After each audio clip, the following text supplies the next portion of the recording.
Hi, everyone, and welcome to today's episode of the EU Renew webinar series on Europe and the World.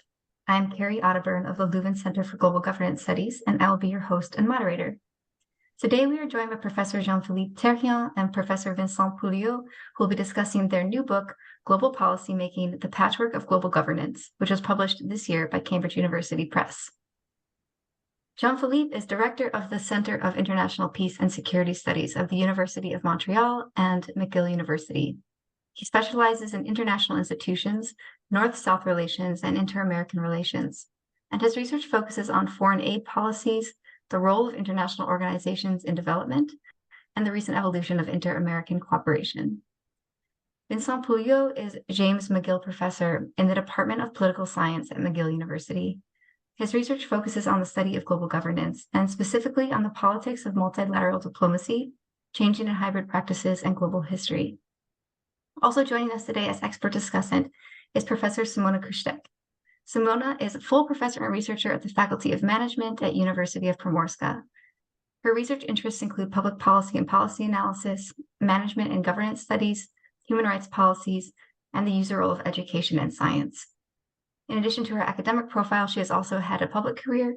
She was previously a member of the National Assembly of the Republic of Slovenia and head of the parliamentary group from 2020 to 2020. And from 2020 to 2022, she was Minister of Education, Science, and Sport of Slovenia. We will begin today's webinar with a presentation by Jean-Philippe and Vincent of approximately 30 minutes, and then we'll turn to Simona to kick off the discussion by offering some reflections and asking a few questions, to which the authors will have an opportunity to respond. Then we'll turn to questions from you, the audience. Feel free to send questions for the speakers at any point during the webinar by using the webinar Q&A function at the bottom of the Zoom window. You should see it there just at the bottom of the window. If you click that, you can type in your question, and I will collect those questions to share with the speakers during the audience Q&A portion following the presentations. Before we begin, just a few words about the EU Renew project.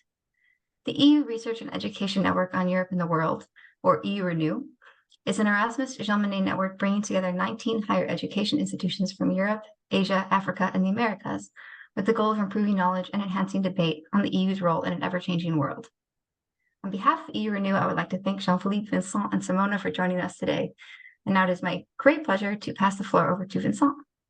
You have the floor.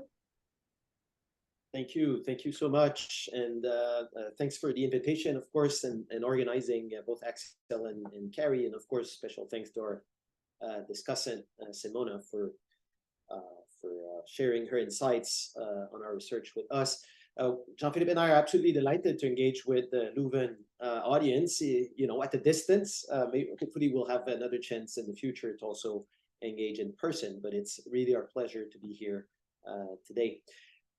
So the starting point of our book is a paradox of global governance. And the paradox is essentially that global governance is both very concrete in its effects, right? There are very few aspects of our lives that escape the purview of global governance. If we think about pandemics or climate change or movements of populations, global inequalities.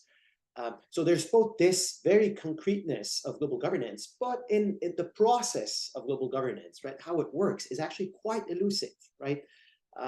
We can try to understand the phenomenon in terms of the players, the institutions, the regimes. I mean, we've got all kinds of concepts on offer in international relations theory and beyond, yet achieving a kind of overall vision and understanding of global governance remains quite challenging.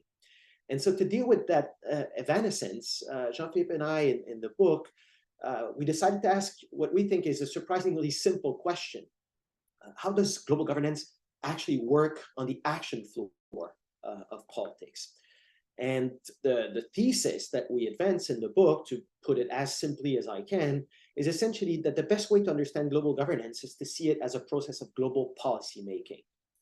We think that policy making is the engine of global governance, and more so, it's the heart of the politics of global governance. That's where the multiple social conflicts that run through the world, both past, present, and future, sort of converge on this process. So we understand global policies as plans of action on a global scale on issues that are deemed of common concern, right?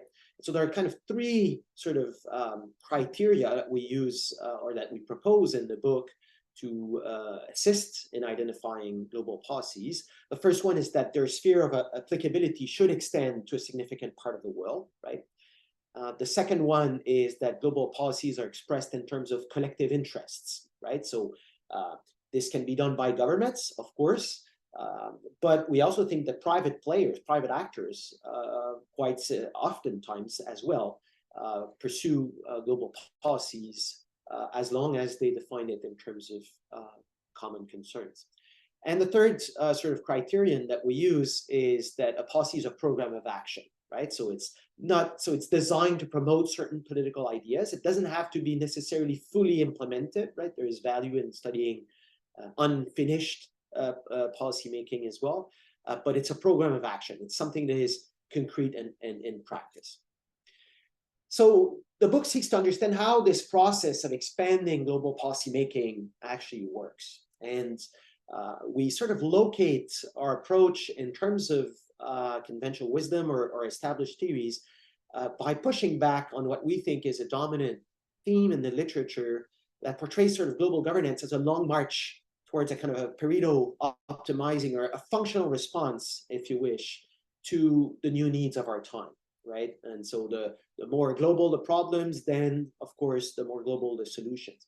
And the problem with this line of thinking is not necessarily that it's wrong, but rather that it takes away the politics that goes into the policymaking process, right? It suggests that there may be technical or rational solutions to global problems, whereas Jean-Philippe and I try to push the sort of as a starting point, the notion that global policymaking is fundamentally political, and that this is not a problem or a hindrance, but just a basic condition, essentially, of doing politics at the global level. Why? Because any collective plan of action is bound to favor certain groups over others. It's bound to embody a particular vision of the common good, and that comes at the expense of alternative visions for the common good. And so for all these reasons, the prevalence of ideological cleavages, of power struggles and different power relations, all kinds of inequality in the policy-making process, forms of exclusion, as I mentioned, all the alternative roadmaps that are eliminated along the way, all of these features that are central to global policymaking are reminders for us of the deeply political nature of global policymaking. So the challenge essentially that we set to ourselves in the book is what kind of conceptual tools can we develop to best capture this sort of irreducibly political nature of global policymaking. And sort of the running thread of the book, if you wish, in a way, is organized around a concept that we borrow from an anthropologist, a French anthropologist, Claude Lévi-Strauss, who used the concept of bricolage, which unfortunately doesn't really have a good translation in French. But bricolage sort of is I guess the most proximate translation would be to think of the tinkerer, right? And Lévi-Strauss contrasts the bricoleur, the tinkerer, with the engineer, right? So the engineer has a blueprint, right, a plan ahead of setting it in action, whereas the tinkerer essentially starts from a set of materials, right, in front of him or her, and then develops a project out of the available resources. And what we think is useful about that metaphor is that it allows us to emphasize the sort of the improvised nature of social action, and in our case, of course, the improvised nature of global policymaking. So that's why the book is entitled The Patchwork of Global Governance. The patchwork, if you wish, is sort of the outcome of this bricolage process. Now, if you think about it, sort of the improvised and uneven and even like somewhat ad hoc character of global policy making shouldn't really be surprising, right? We think, Jean-Philippe and I, that it follows quite naturally, in fact, from the prevalence of social conflict, from politics, essentially. To simplify, if there were no social conflict, right, well, everyone would be in agreement, and global policy would make themselves on their own, right? And so the bricolage and patchwork aspect precisely seeks to capture the fact that through the unfolding of social conflict and of politics, the outcome is obviously not exactly in line with Pareto optimizing rational design. So the next question we ask in the book, and that's where we try to build the sort of the conceptual and methodological scaffolding of the book, is what kind of materials do our global bricoleurs or thinkers work from, right? So when they craft global policies, what materials go into this? And we could have provided different answers. We decided, Jean-Philippe and I, to focus on two key sets of materials: practices and values. And the sort of overall logic is essentially that practices are ways of doing things, and values are ways of thinking about things, right? And so for us, that's a way as well to cover both the ideational material. So practices, to make a long story short, are sort of modes of action that are endowed with social meaning, right?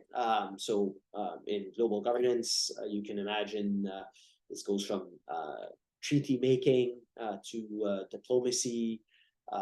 We provide multiple examples in the book, of course.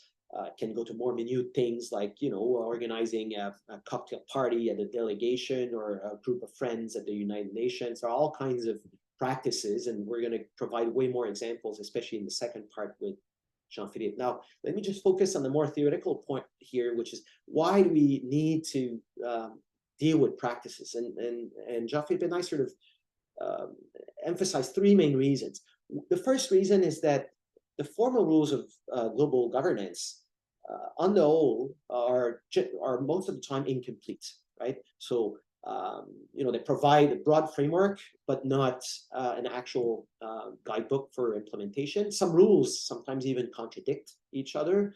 And a lot of the processes of global governance, perhaps most importantly, are absolutely nowhere written down, right? Global governance works based on practices that lack codification and formalization. And that matters because global governance essentially, takes place, sort of in the background of all these practices, which are structure the process. And unless we pay attention to them, and if we stick only to the formalized and the codified, we just miss a key component. The second reason to pay attention to practices in studying global governance for us is that practices are both structured and indeterminate. And that's super interesting from a political perspective, especially, right? If we want to understand agency, right? That's a super important point. And the concept sort of allows us to show how global governors are involved in a process of what Charles Lindblom used to call muddling through, right? So students of policy studies are familiar with that concept. A lot of experimentation, of tinkering, of improvisation, which is absolutely key to understand how global policymaking works out. And the third reason for studying practices is that they're eminently political. They embody relations of power. And so if we want to understand who governs the world, we absolutely have to also take account of the ways in which global players actually act. And sort of the insight that we develop, and that's probably the most important part of that argument, is we try to show how practices actually shape social configurations of actors, right? So they generate social ties, and again, we'll give you examples, detailed examples in a few seconds. So they generate social ties, they diversify the range of actors, but they also reinforce existing structures of power. So let me give you a couple of examples. For instance, you might think of global conferences, which is a key practice of global. We have one going on these days in Dubai, the COP, right? Conferences. So we might think that these conferences generate new forms of participation, which they do, right? I think I've heard 70,000 participants, if I'm not wrong, which is unprecedented, of course. At the same time, though, we want to show that these practices, including global governance, conferences, you can think of other fashionable global practices these days, like multi-stakeholder partnerships, for instance. All of these new practices are advocated in the name of inclusion, right? We also want to show that they, most of the time, come through as part of a dialectic of both inclusion and exclusion, right? So there are dynamics of self-agentification, that is to say, self-authorization. There are dynamics of normative homogeneity. There are dynamics of arbitrariness in the selection of participants. So we want to actually show both sides of the coin, if you wish, right? And, this kind of inclusion and exclusion dialectic, which we think is irreducible. So that's the first set of materials that goes into the patchwork of global governance, the governance practices. The second chunk is what we call universal values. So values are ways of thinking. And our argument is essentially that global policies always represent a certain ideological viewpoint, right? So it's expressed through certain values, and the whole process of policymaking is structured by these value debates, right? So it involves political choices, and those choices reflect a particular vision, right? And it prevails over other visions. And we actually think that we better understand politics, global politics, if we're able to reconstruct not just the policies that prevailed and got adopted, but also the alternative, what we call the roads not taken, that were discarded along the way, right? For us, that's the way to make sense of global politics. What's peculiar and really interesting about this is that the values in global policymaking are a particular type, right? And the claim we make is that they're consistently couched in a universal language, right? So all actors, and that's what's striking about it, small states, large states, NGOs, international organizations from the north, from the south, all of the global governance actors tend to justify their positions using allegedly universal markers instead of, referring to their particular interests, right? And so we're all familiar with the kinds of universal discourses that we hear from diplomats, for instance, or NGOs about the promotion of justice, of order, impartiality, the rule of law. And we think that whether these invocations are sincere or self-serving, they're probably both, perhaps at the same time or alternatively, the point remains that because these value claims are consistently made publicly, they have structuring effects on global policy making, and it makes certain alternatives less possible than other. And through the debate over policy making, what we show, and Jean-Philippe is going to illustrate all of this in a second, is that global policy making produces what we call polysemic compromises. And those are sort of agreements on formulations that allow the different sides in the global policymaking process to find their positions despite ambiguities, right? So diplomats call that constructive ambiguity. There are all kinds of examples. You can think, again, to stick to today's news, to sustainable development as one of these clear polysemous compromises. Human security would be another one. And we think that those polysemous compromises actually capture in really fertile and interesting ways the politics of policymaking. Okay, I'll turn it over to Jean-Philippe to illustrate these arguments. Thank you. Well, thank you, Vincent. Hello, everyone. First of all, I'd like to add on Vincent's introductory words and say that we're extremely grateful for this invitation today. And we're extremely happy to have this opportunity to discuss our work, albeit virtually. So I now take over from Vincent to try to explain how we operationalized our analytical framework.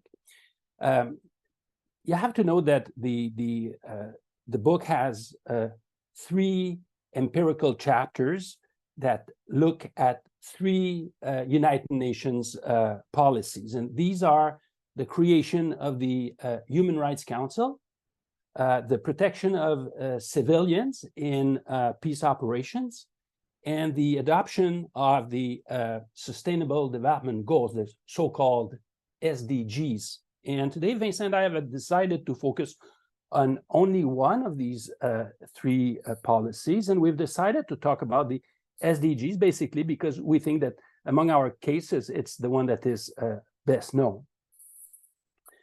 Now, it's clear that the implementation of the SDGs is going through a very rough period these days, but this situation should not obliterate the fact that the SDGs represent by far the most ambitious policy in the whole history of development. Let me recall that the SDGs were adopted by the United Nations in 2015 in order to guide development activities up to 2030. And as such, they succeeded the Millennium Development Goals that had covered the period from 2000 to 2015.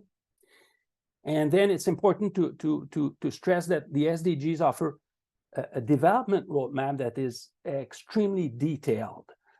It includes 17 objectives, 169 targets, and 230 indicators. And then to provide another idea of the ambitious nature of the SDGs, I think it's worth noting that the agreement on the SDGs is very pompously entitled Transforming Our World.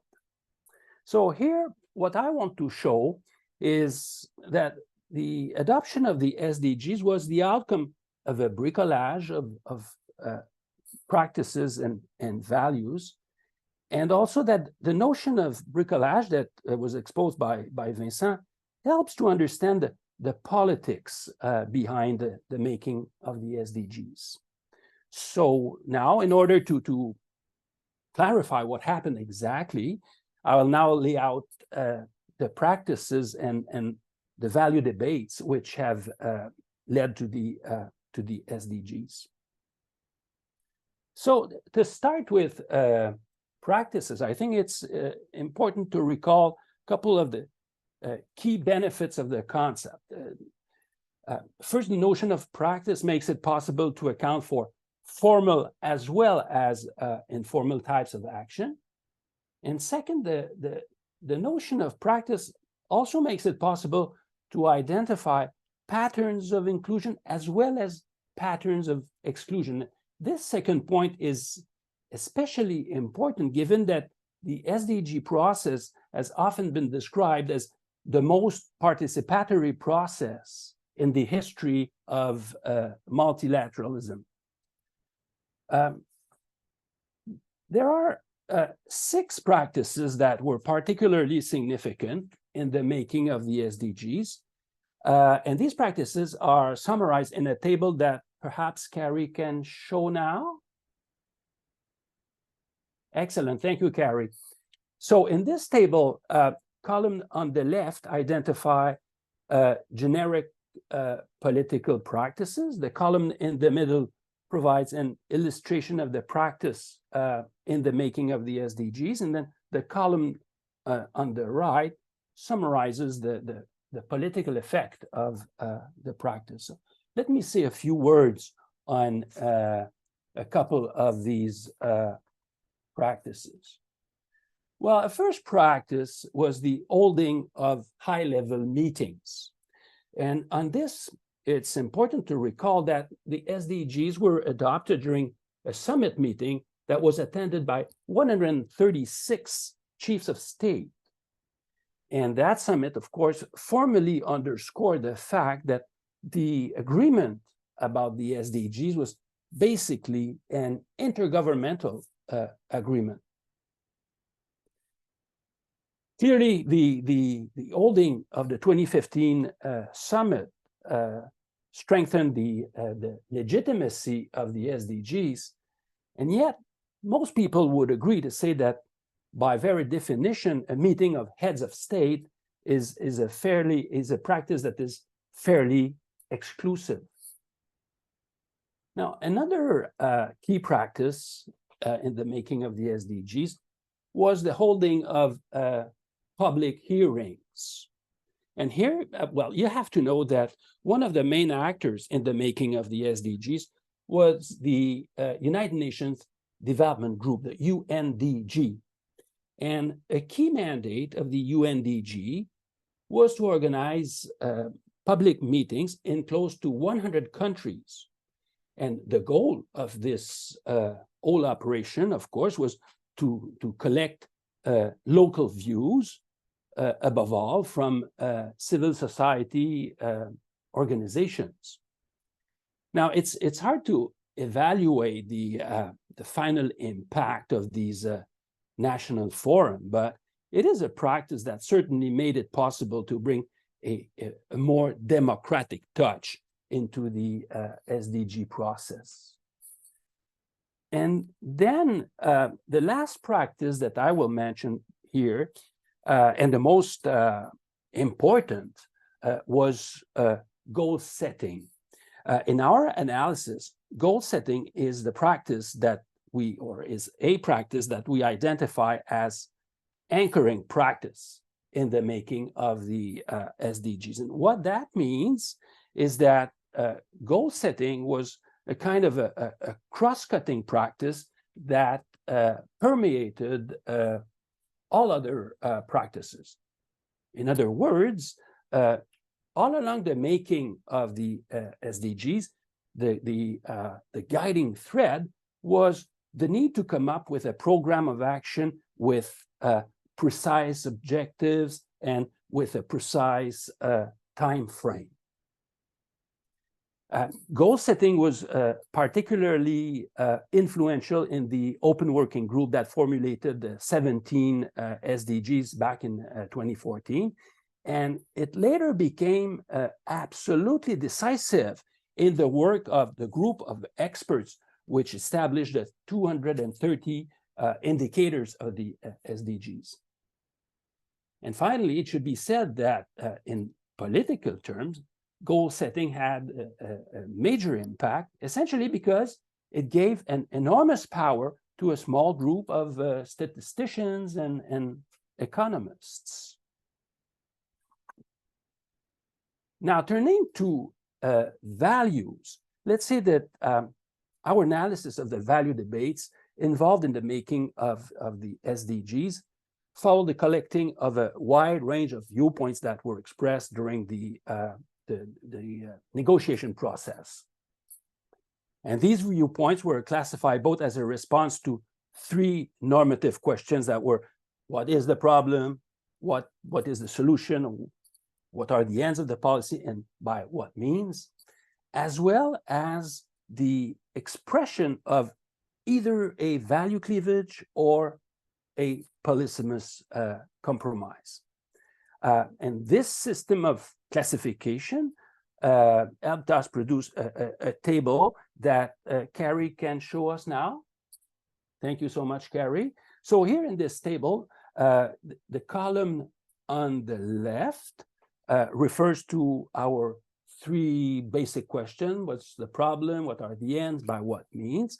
The column in the middle identifies the main value cleavages that appeared in the negotiation, and the column on the right identifies the polysemous compromises that were finally adopted to bring a solution to the various value debates. Now, as a starting point, should be mentioned that value cleavages in the SDG process have given way to all sorts of coalitions. However, it is clear that these cleavages have been mainly a reflection of the North-South divide. So let me give you a couple of examples of these value cleavages. Well, with respect to our first question, that is, what is the problem?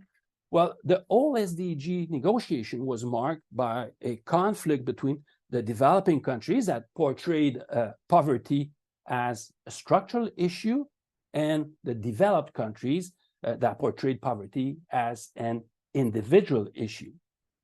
And this whole conflict was finally brushed aside with a polysemous compromise that says that, well, poverty is a multi-dimensional issue. Then, with respect to our second question that asks what are the ends of the policy, well, one major source of tension came from the fact that the Global South was much more concerned about economic growth, whereas Global North was more concerned about the environment, about good governance. And this cleavage was finally taken care of thanks to a polysemous compromise around the concept of sustainable development. That is a concept which covers all aspects of development. And finally, regarding the third question, by what means?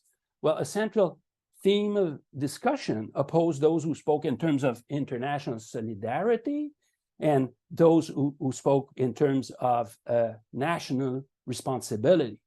And here, the compromise that finally reconciled everybody was the notion that the development agenda had to be universal. Now, by way of conclusion, I'd like to say a few words about the last chapter of the book. That chapter provides a comparative analysis of our 3 cases that are examined in the book. And basically, the chapter asks, what are the common trends that we can see across our cases that deal with development, human rights, security, and that could also apply to global policymaking in general.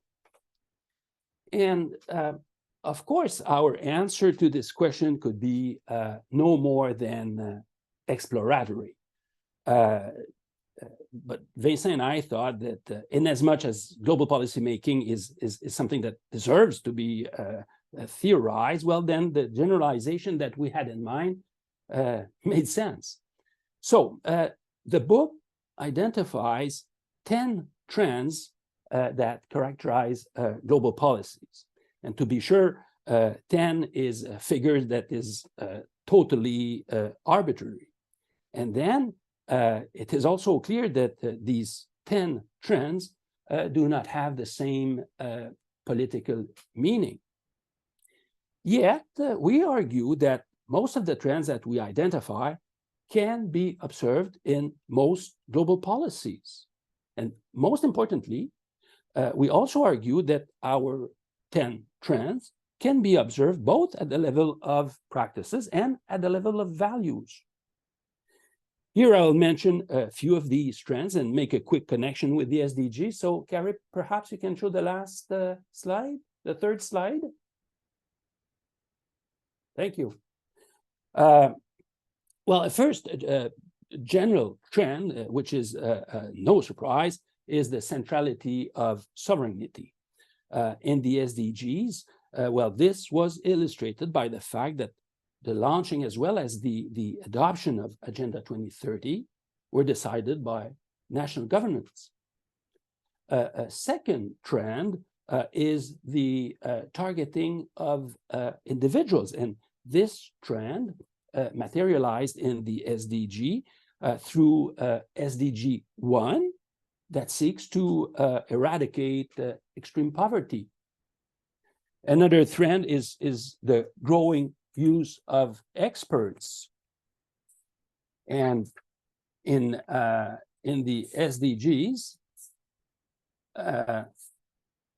we can think of the key role played by statisticians in the establishment of targets and indicators.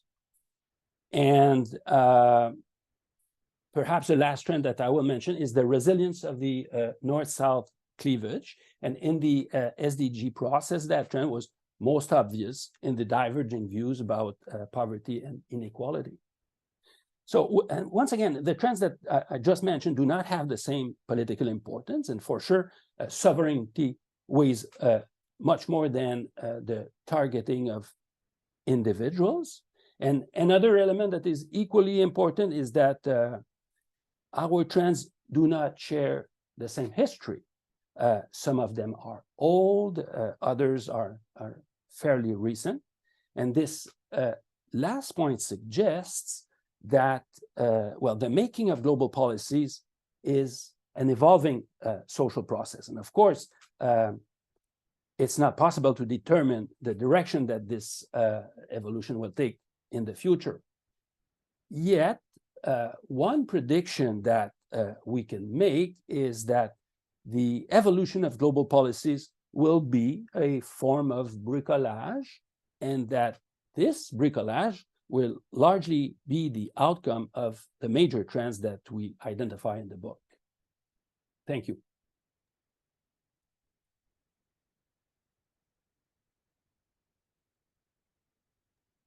Thank you so much, Jean-Philippe and Vincent, for this very interesting overview of your book.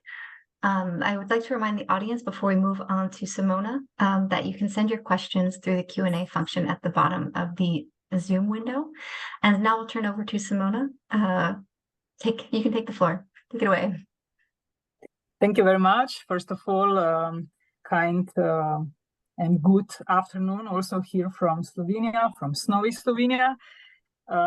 Thank you very much for the invitation, and of course, congratulations to the authors for this very, very interesting book.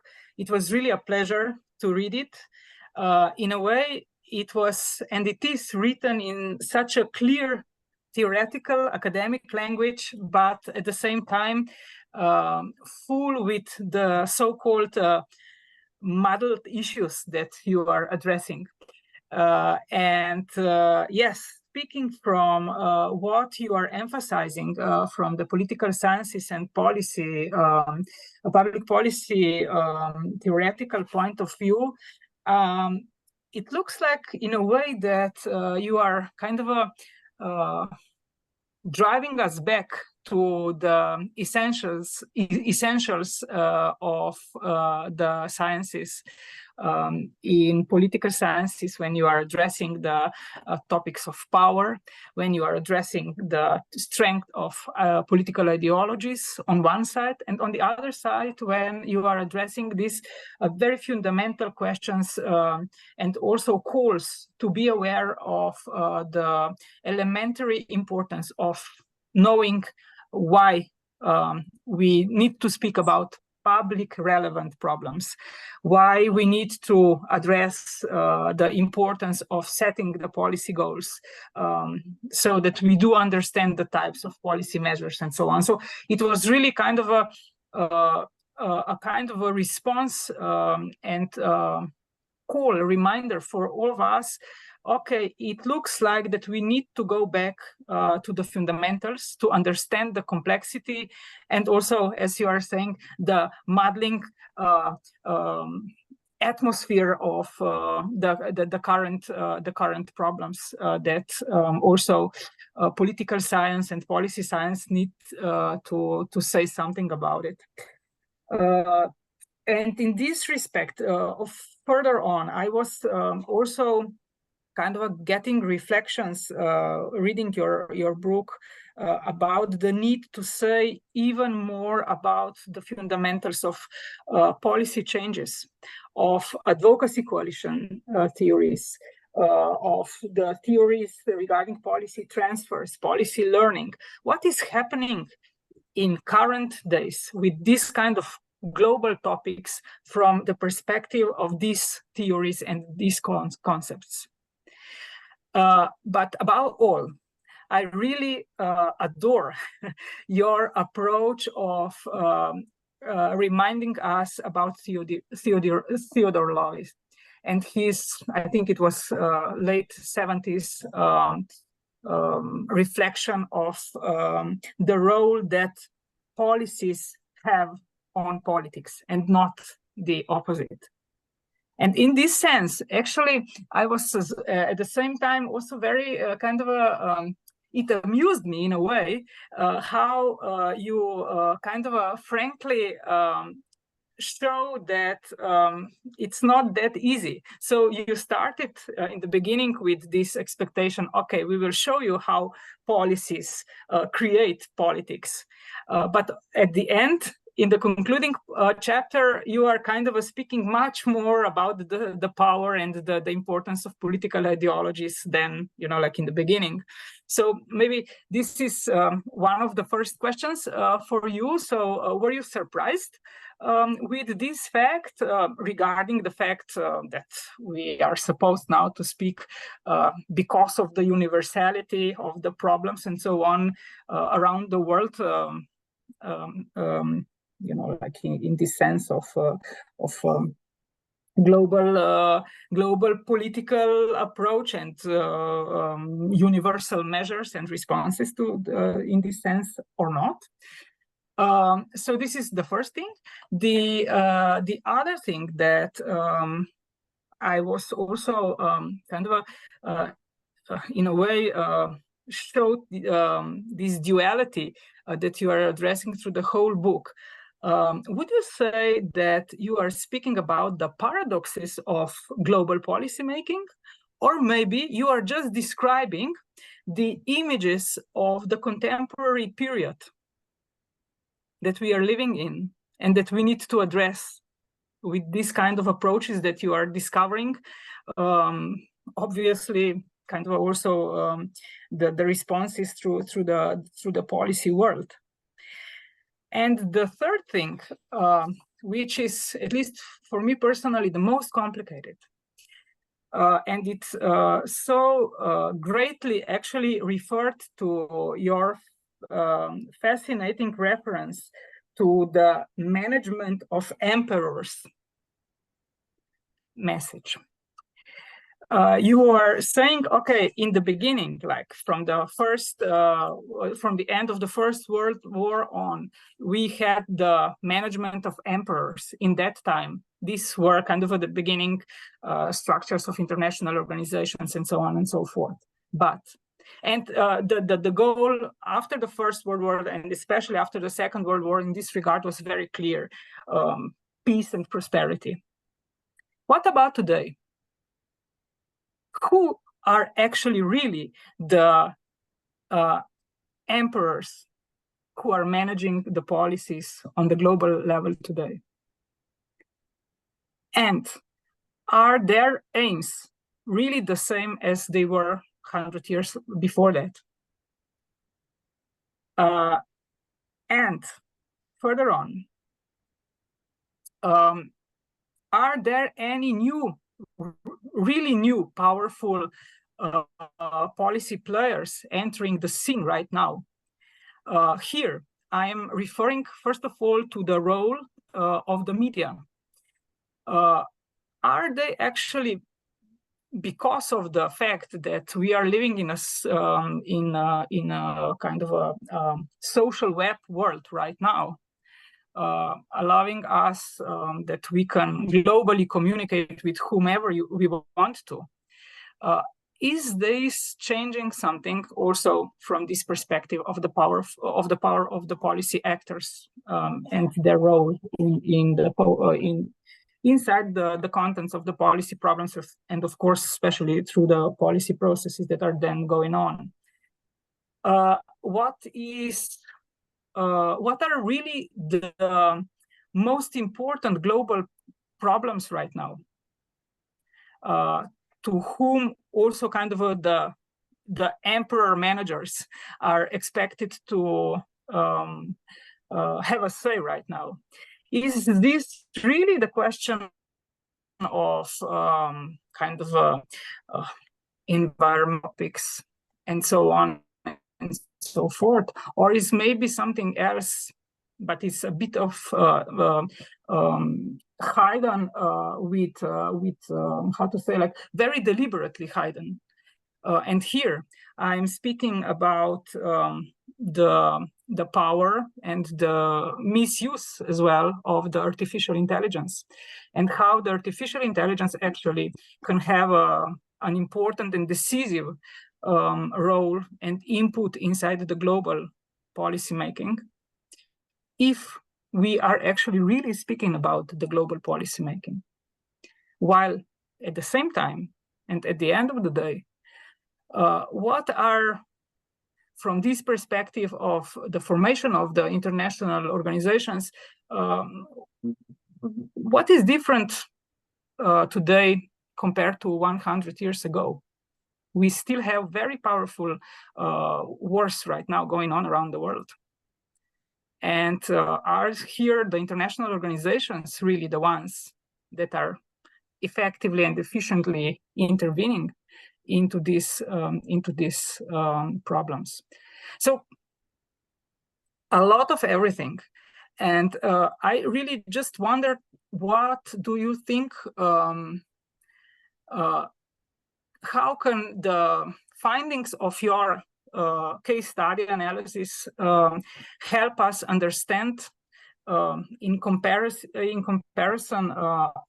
with the previous, like 100 years ago, situation, the differences and the changes from of today, of the contemporary times, when we speak and address these kind of global topics and issues? Thank you so much, Simona. I will pass directly over to Jean-Philippe and Vincent. And yeah, over to you. Vincent, you want to go ahead? Yeah, sure. Thank you very much, Simona. At the same time, I want to be brief in my response, just to make sure that other people in the room have a chance to react. But just to maybe address your comments, Simona, I think that you're asking a very good question in terms of what's so different today. I hope I can speak for Jean-Philippe as well. I think that what we're trying to show with the book is that global policymaking or global governance, because we essentially use these terms almost interchangeably, is both an evolutionary process. So we do think that there's change, and I'll explain that in a second, over time, but also that there are lots of continuities, especially in the ways that the process is structured in terms of its political economy, in terms of the centrality of some of its actors, in terms of the durability of some ideologies over others, right, that maintain their prevalent position in global policymaking. The changes, though, they come from especially, and both the emergence of new polysemous compromises. So, for instance, thinking of climate governance in terms of sustainable development did transform global action, not necessarily for the better nor for the worse, right? But it did put it on tracks that were different from previous forms of thinking, spaceship Earth and all of these things, right?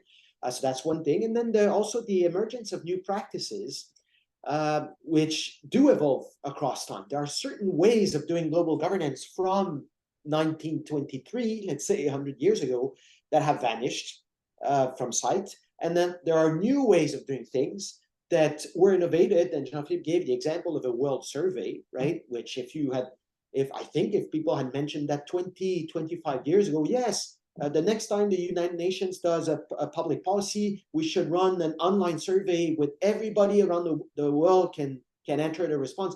People would have laughed at that possibility, probably, right? So I think we're trying to find a middle path where we allow for evolution and transformation over time, incremental and piecemeal.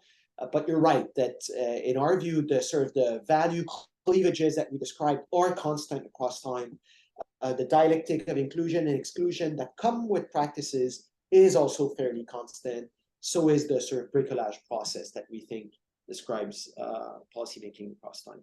Jean-Philippe, over to you if you want to add anything. Well, maybe just a couple of remarks. First of all, Simona, I think that you're pointing to a very tough and excellent question. What are the differences between today and yesterday? And I guess that your question points to a limitation of the book, which is not, historicized enough to a certain extent. And well, I think that Vincent has already emphasized pretty well that there are some aspects of continuity and some aspects of novelty in the evolution of global policymaking. Maybe instead of repeating what Vincent said, maybe I'd like to perhaps point out two differences that I could see, between the today and yesterday, and this would have to do with the importance of universal values. I think that what we call the language or the idiom of universal values is much more common today than what it used to be. And then I guess that in terms of the players involved in global policymaking, I think that quite obviously that there's a growing role for private actors.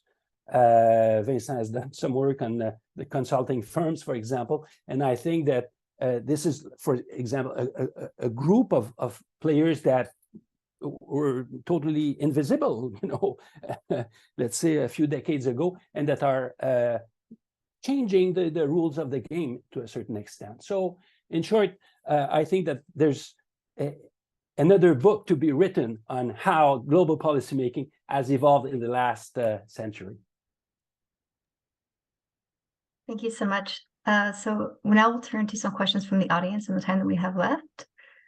We'll start with just a few, and we'll see what we have time for.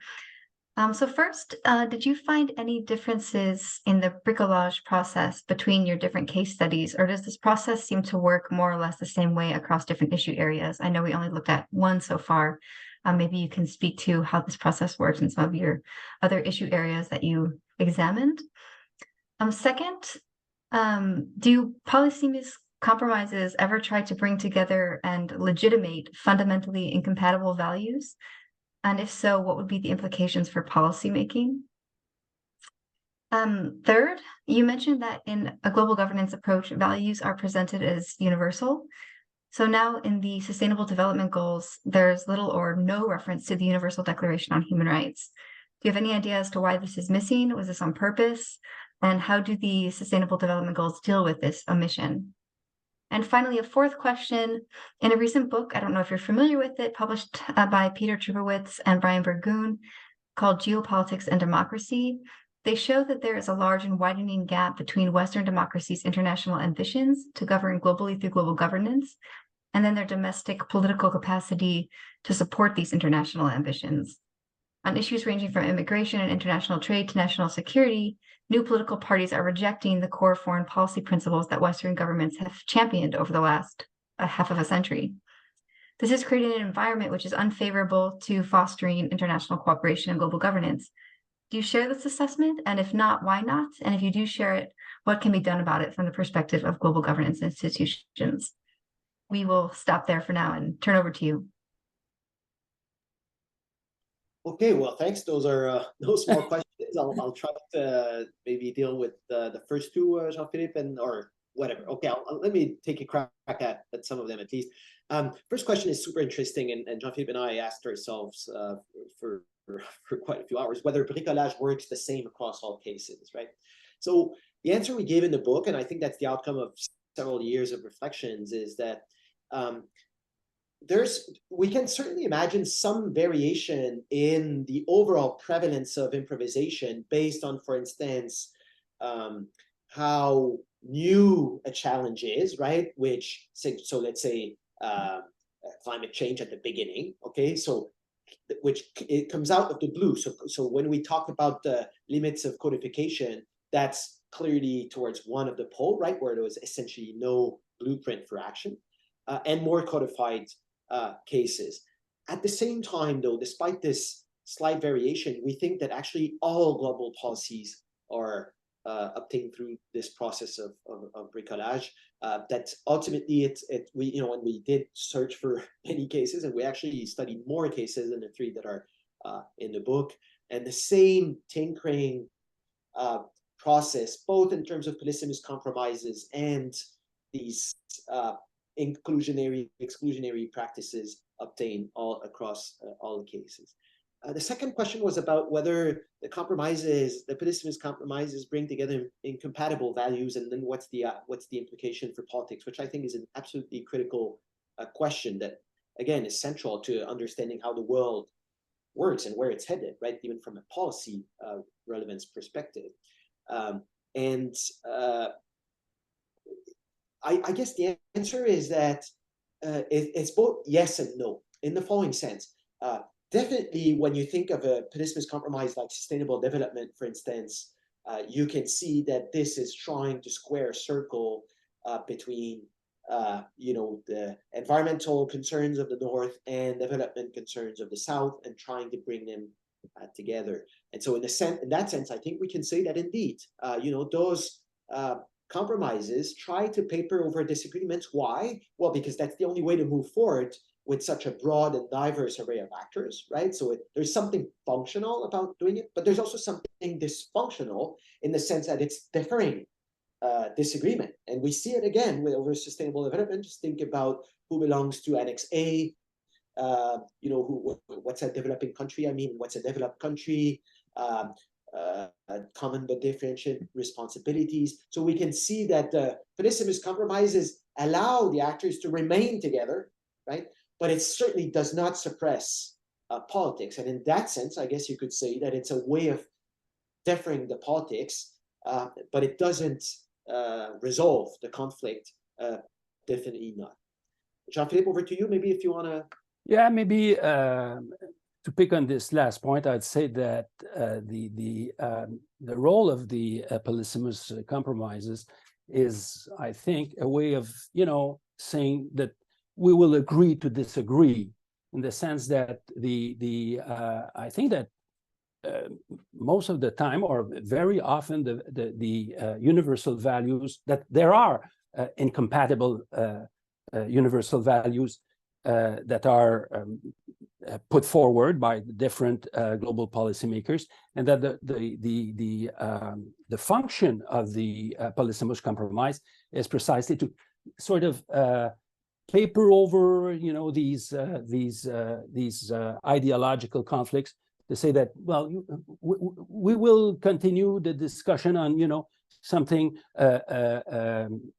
let's say, a minimal agreement. For instance, one opposition that is quite common in international diplomacy is this idea that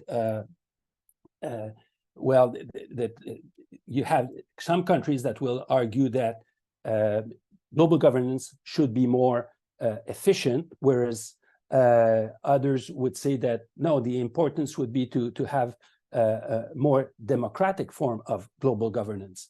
And well, in this case, you have two different views of what should be prioritized in terms of political change.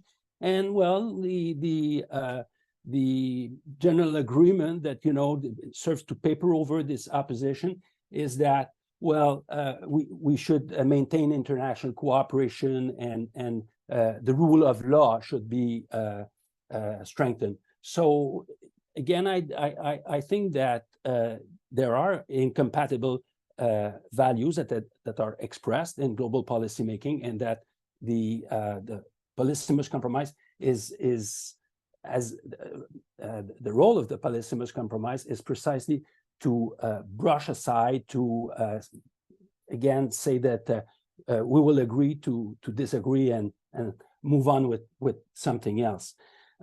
Perhaps the other question that I wanted to take up is the one on human rights. This is an intriguing point, in the sense that you're certainly right to stress the fact that there are no SDG that deal specifically with human rights.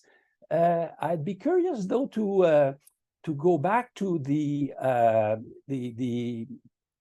agreement itself, Agenda 2030, to see to what extent human rights are mentioned. I just don't remember. What if human rights are mentioned or not. But I guess that the overall rationale for this was to say that well, in the division of labor, within the UN system, that human rights are being dealt with by another institution, by the way that is examined in the book in a different chapter, the Human Rights Council, and that development is something separate. But I must say that this is something that is a bit, let's say, I will look it up to see whether the Declaration of Human Rights is referred to or not in the main agreement. And I must admit that I'm not sure that I really understood the last question on geopolitics and democracy. I don't know, Carrie, if you want to repeat this, or Vincent, did you get the point of that question? I think it's I haven't read the book that the question builds on, so with all that caveat, but I think it's a question about whether the decline in support for globalism in Western democracy means that sort of a fundamental challenge to global governance. I mean, that's a really big question, and again, I haven't read the book, but I think that one of the one of the things that Jean-Philippe and I really wanted to, sort of the key takeaway, and I think that's how we start the conclusion, actually, we wanted this to be really clear, is that perhaps, global governance as a political project that comes out of, as Simona mentioned, imperial relations and post-imperial management of the world, rested on a technocratic, almost like hyper-modernist understanding of global problems as in need for more rational, better technical, better expertise. And of course, all of these things matter in resolving problems. I don't think that Jean-Philippe and I want to argue against expertise or things like that. But the point that we want to really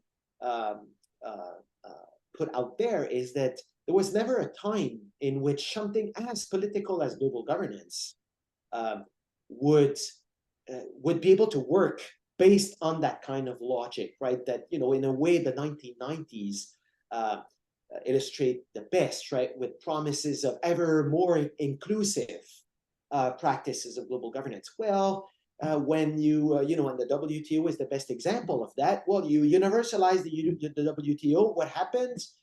Green room becomes more important. Stalemate comes through, and so that's one example in terms of the practices, and then the value cleavages as well, which we think have always been core in global governance, perhaps less visible during the heyday of the West, but are now coming back with a vengeance and become much more difficult through a redistribution of power. So that's where I think geopolitics enters the fray. But, I think the point that we want to make, and I guess that's more of a editorial comment in a way, is that we shouldn't necessarily be surprised by that. In a way, we might have been victims of our own illusions before, right? There's nothing surprising in the fact that global politics should be structured by irreducible value cleavages or by persisting exclusionary dynamics in the practices. And so that's a way perhaps to relativize the uniqueness of the current moment. I think it's better thought of as by inscribing it in a longer term history of the project of managing the world. Thank you very much that you answered these fairly big questions very admirably. So I think that's all the time we have. Unfortunately, we have a few more questions, but I don't think we'll have time for them. But I'll pass them along via email in case you're interested. And I would really like to thank our guests, Professor Jean-Philippe Thérien, Professor Vincent Pouliot, and Professor Simona Kustec, as well as all of you in the audience today for taking part in this webinar. And this is our last webinar actually before the new year, so Happy New Year. And before leaving you, I would like to announce that our winter and spring lineup has been announced at eu-renew.eu. Next season, we're going to be joined by Anu Bradford, Barry Buzan, Joachim Schild and Dirk Schmidt, Ingrid Landau, and Maya Davis-Cross. And you can sign up for all of those at eu-renew.eu. Thanks again so much for joining us today, and see you next time. Thank you. Thank you very much.